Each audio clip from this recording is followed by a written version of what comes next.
Samantala, magtungo po tayo sa nangyayari ngayon, nagaganap ngayon na press conference dito po sa AFP. Kaugnay pa rin ng sitwasyon sa Sulu at kalagayan po ng mga German hostages. Tungayan po natin itong press ko na isinasagawa dito po sa tanggapan nila.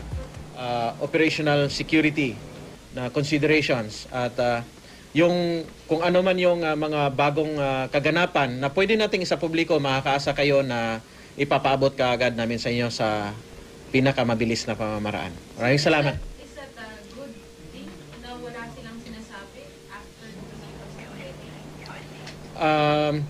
Hindi ko masabing maganda o hindi kasi ang concern ng lahat ay ang safety ng hostages.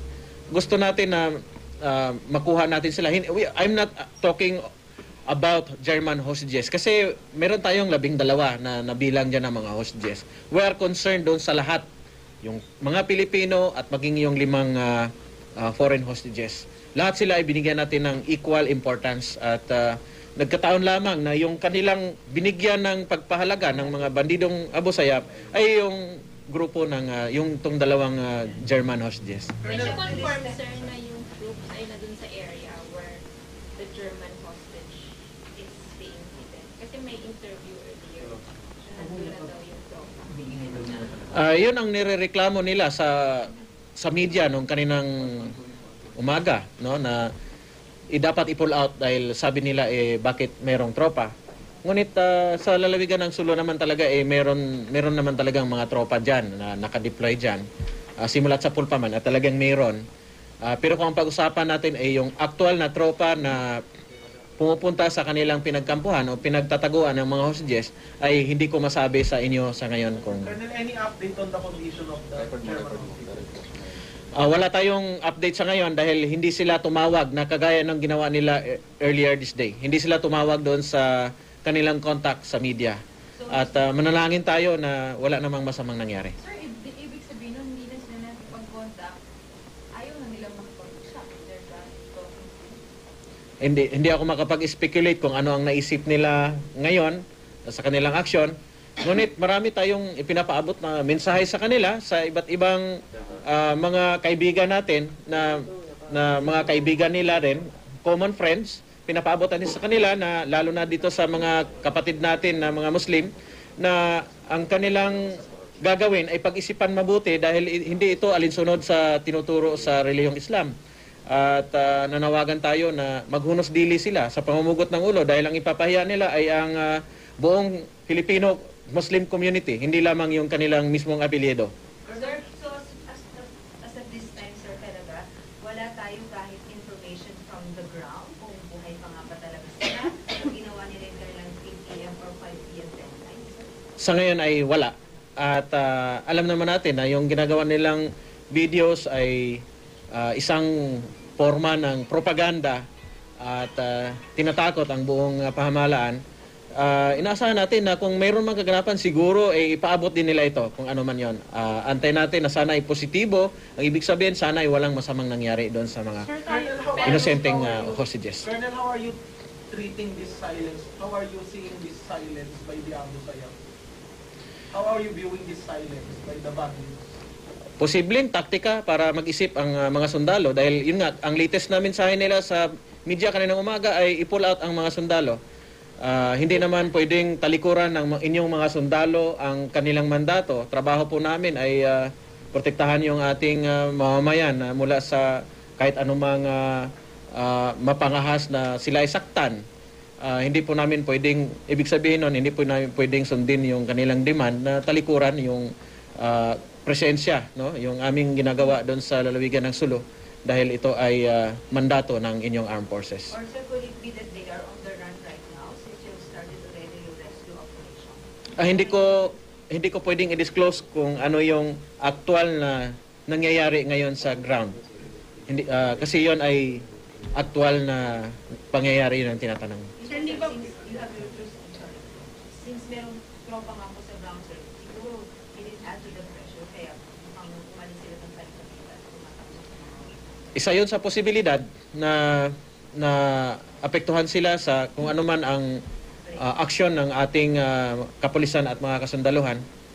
Ngunit ang ang pinagbigay diin ng aming punong general, si Chief of Staff General Gregorio Pio Katapang Jr., ay ang safety ng ating mga kababayan doon.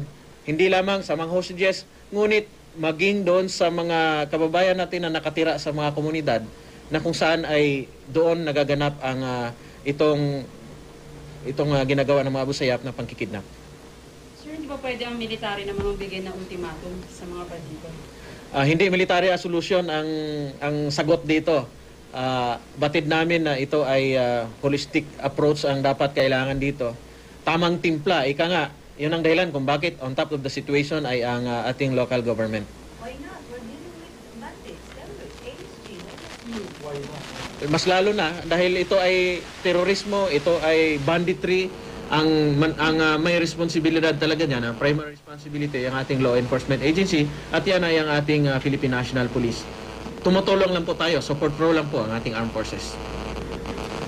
Sir, ano pong update sa ransom na Mislano pa rin pang negotiate to?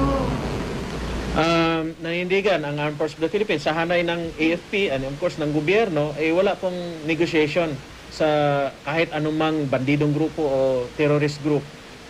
Yung hiningi nila ay unang-una imposible, napakalaki. Pangalawa, hindi pwedeng makipag-negotiate ang ating mga kasundaluhan at maging yung ating local government. Sir, bakit yung natanggap niya na information sa yung kahit hindi natin sabihin kung ano yung actual na can we say na yung situation magtatagal ba o patapos na ba ito? Hindi ako makapagbigay ng assessment sa actual operations na ginagawa ng ating security forces. Ito ay dapat ihayag sa atin ng mga ground commanders doon. Sa ngayon ay hindi tayo makapagbigay ng ganun ng mga assessments dahil sila ang may actual na observation sa ground. Pero sir, nakapalibot sa malalapit na mga hindi naman ito yung ordinary operation ng military kasi nagpo-complain sila it's a new operation. Anong ibig sabihin ng new operation? Yung sinasabi mo, kasama to dun sa pag-boost ng deployment. Kasama na rin siguro sa naramdaman nila, nakikita nila na sineryoso talaga ng gobyerno ang yung ginagawa nilang pagkikidnap diyan. Nakikita nila na may dumarating na mga bagong units, mga infantry battalions at special units, nararamdaman nila yung pressure na hindi sila sasantuhin kung talagang ginagawa nila ang kabulastugan dahil nararapat lang naman talagang supilin ang anumang krimen, ang anumang terorismo. Ito ay hamon sa lahat, no? Hindi lamang sa hanay ng armed forces at sa ating pamahalaan, ngunit hamon din ito sa ating mga kapatid sa mga komunidad. Pagtulong-tulungan po natin yung pagsugpo sa kriminalidad. Sila po ay may parte din po dyan sa pamamagitan ng pagkipag-usap, pagkipagtalakayan at pagpaliwanag sa mga nahiwalay ng landas.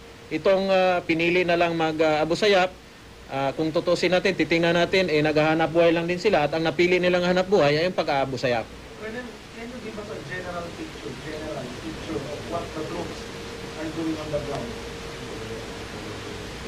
Ang ginagawa natin mga sundalo ay parte sa tinatawag na law enforcement operations, yung support role. Ano yun?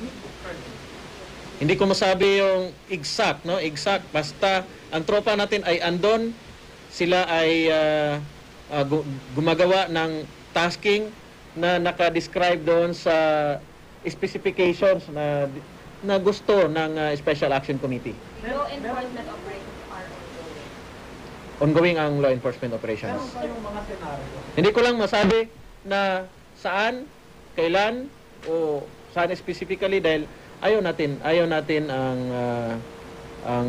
ma-endanger ang buhay ng ating mga Colonel, for sure, Colonel, meron kayong mga senaryo. What's the worst with the letter T scenario that you are preparing for?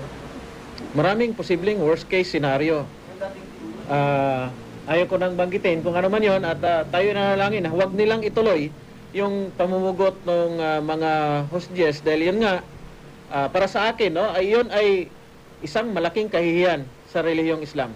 Pag-isipan na lang mabuti. Madadamay ang buong Muslim community sa negatibong imahe na idudulot sa krimen na kanilang ginagawa na kung saan ay dinadawit nila ang relihiyong Islam.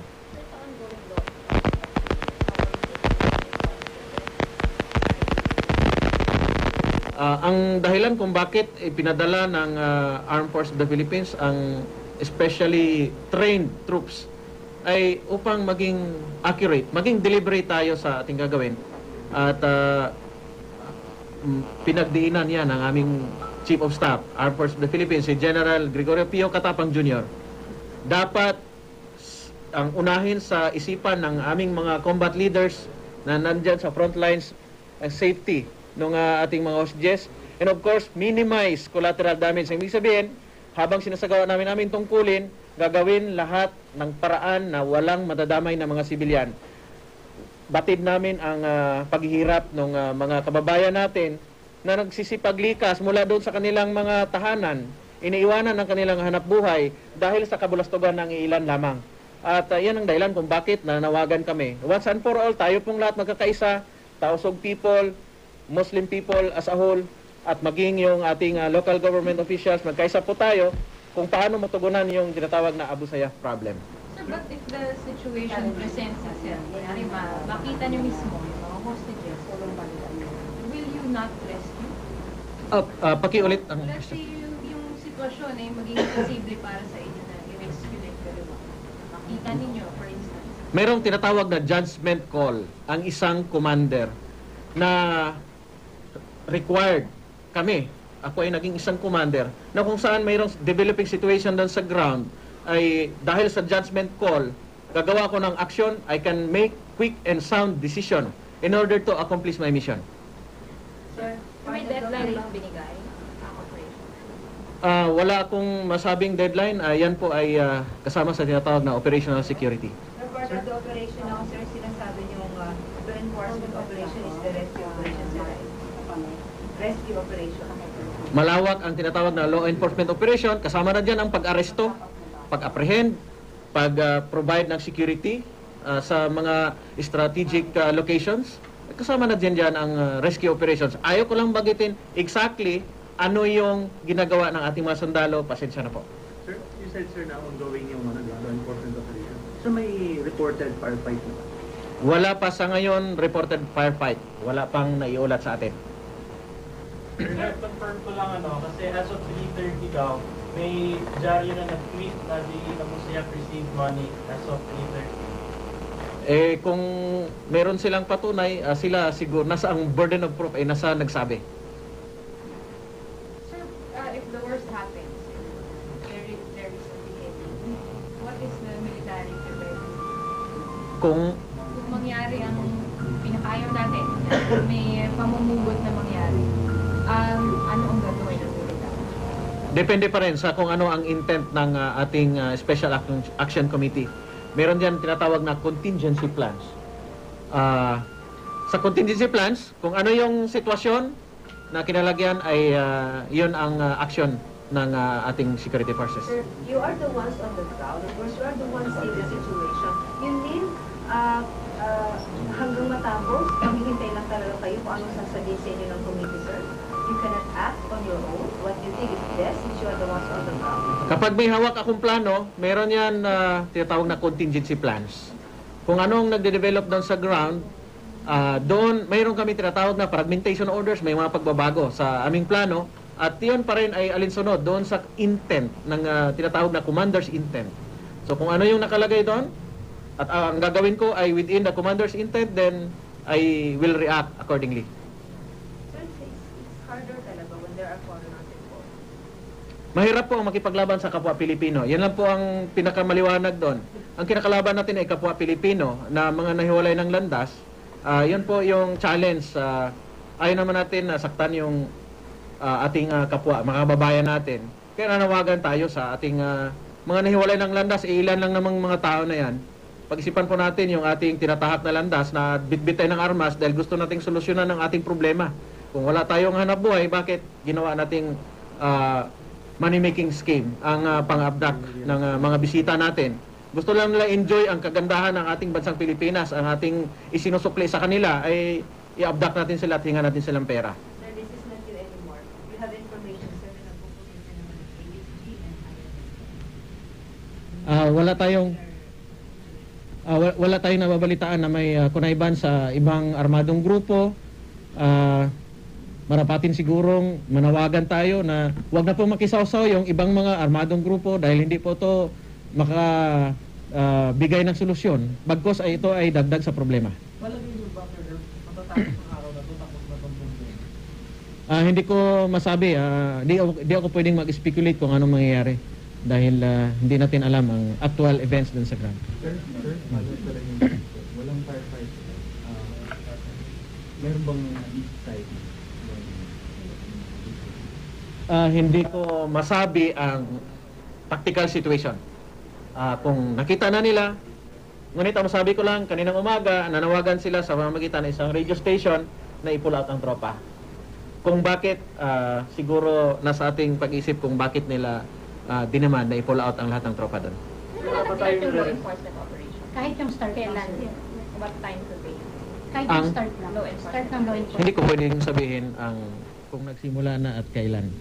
Sabi niyo sir, ongoing na, di ba?